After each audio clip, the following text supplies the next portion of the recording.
Hello guys, welcome to my channel Vekariya Dhyeyan. આ જો mummy બનાવે છે.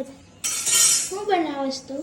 ભાખરી અને ઢીસોડાનું શાક કર્યું હમ અને ભાખરી આ મારી મોણ વગરની ભાખરી અને આ તમારી તારી તાર પપ્પાની મોણ વાળી હમણાં 15 થી 20 મિનિટમાં બની જાહે. પણ જમવાનું અમારે વહેલું જ હોય. જમવાનું વહેલું એટલા માટે કે આપણે વહેલા જમી લઈને તો આપણે હે ને પચી જાય બધું. મોડા જમીને તો બધું પેટમાં પડ્યું. હજી તો 7 વાગ્યા છે. હે હજી તો 7 વાગ્યા. શાક બનાવ્યું મસ્ત એનું ખીસોડાનું. ચોરીને ખાય ને આપણે તો. પછી હું કે મકાઈ શેક દઈશ ને? હા, મકાઈ બનાવી દઈશ ને પછી ખાઈ જમી. ભૂખ લાગે ને તો. ભાખરી કરી અને શાક. તને બહુ ભૂખ લાગી છે ને? બહુ. અહીંયા દેખ.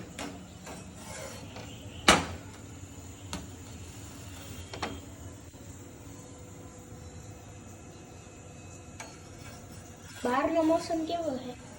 એ બતાડી દો.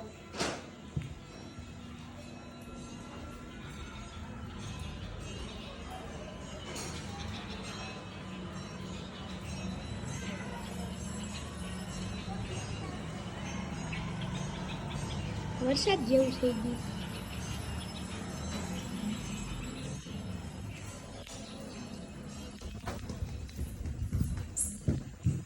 બહાર તો વરસાદ જેવું. વરસાદ આવે તો રોજ કલાકે ને કલાકે ઝાપટા નાખી જાય.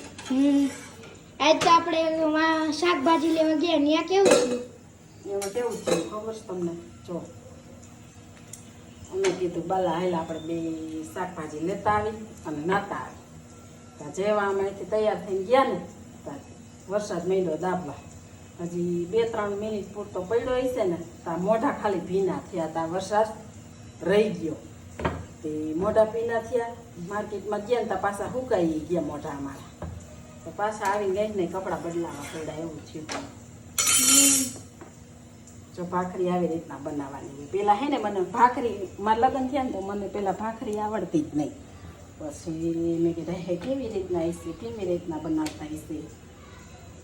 બસ ધીરે ધીરે શીખી ગઈ. હળવે હળવે કરતા આવડી ગઈ. હવે તો આવડી જાય ને. હવે ખાસ મને રસોઈ આવડી કોરોનામાં. કોરોનામાં રસોઈ આવડી મને. ચામાં પેટર્ન પાડવી હોય ને તો તમે પાડી શકો આવી રીતના. એટલે થોડીક કોક આવ્યું હોય તો સારું લાગે. નકર તો જોકે કોઈ ન પાડતું હોય કોકને જેવું હોય અને ભાખરી કોક કીતે જ સારી થતી. આવી જોઈએ એક તો ફ્રેશ. એટલે આવી મને આવડે છે ને તમને સારી આવડતી હોય તો કોમેન્ટ કરજો. મને આવી આવડે છે. આથી સારી આવડતી હોય શાક ધીમા ગેસે જ કરવાનું. હા, ધીમા ગેસે કરીને તો સારું એવું પાકે. જો ભાખરી આપણી લાવી ભાખરી આવડે છે મને.